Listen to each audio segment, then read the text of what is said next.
Assalamualaikum warahmatullahi wabarakatuh. Perkenalkan, nama saya Zihran Rina Faid. NPM saya 2335076162. Saya di sini akan menjelaskan tentang kedudukan jabatan antara negara Swiss dan negara Norwegia. Nah, yang pertama ada faktor independen.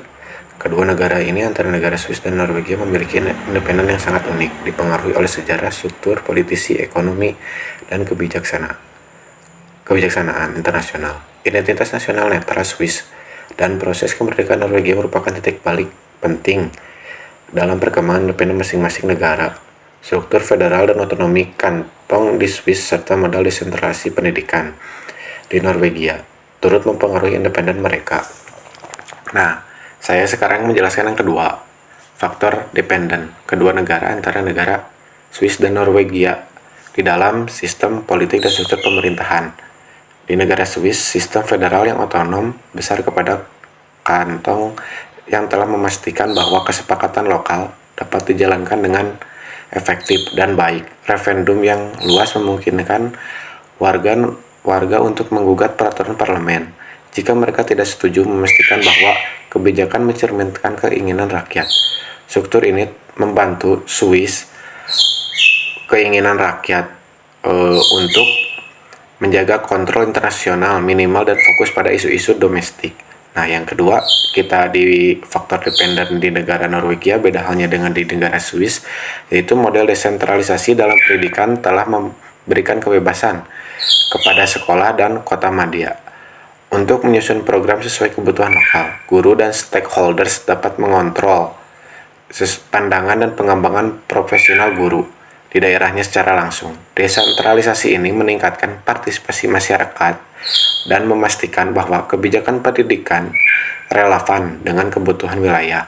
Nah, yang ketiga kita ada hipotesis.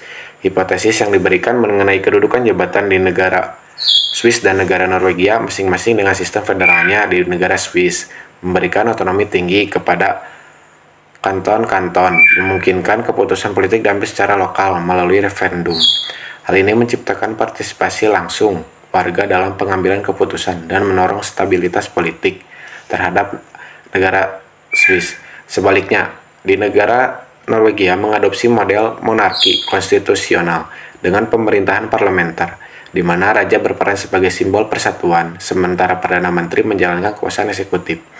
Meskipun keduanya memiliki demokrasi yang kuat, pendekatan Swiss yang lebih desentralisasi dan partisipatif dapat dianggap lebih responsif terhadap kebutuhan lokal dibandingkan dengan struktur pemerintahan Norwegia yang lebih terpusat.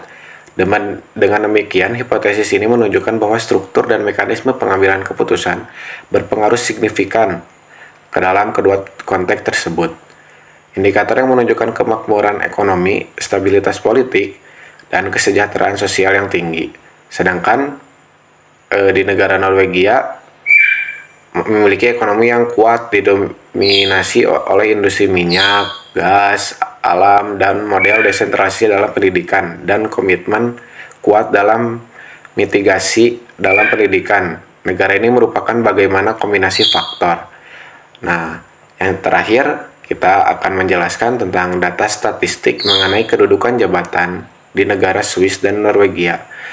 Di data tersebut, di data yang saya berikan ini menunjukkan perbedaan dalam struktur pemerintahan dan indikator soal ekonomi.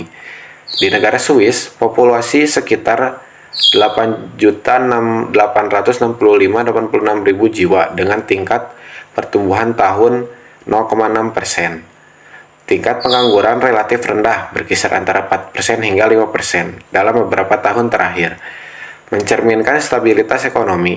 Yang ketiga ada sistem pemerintahan di negara Swiss.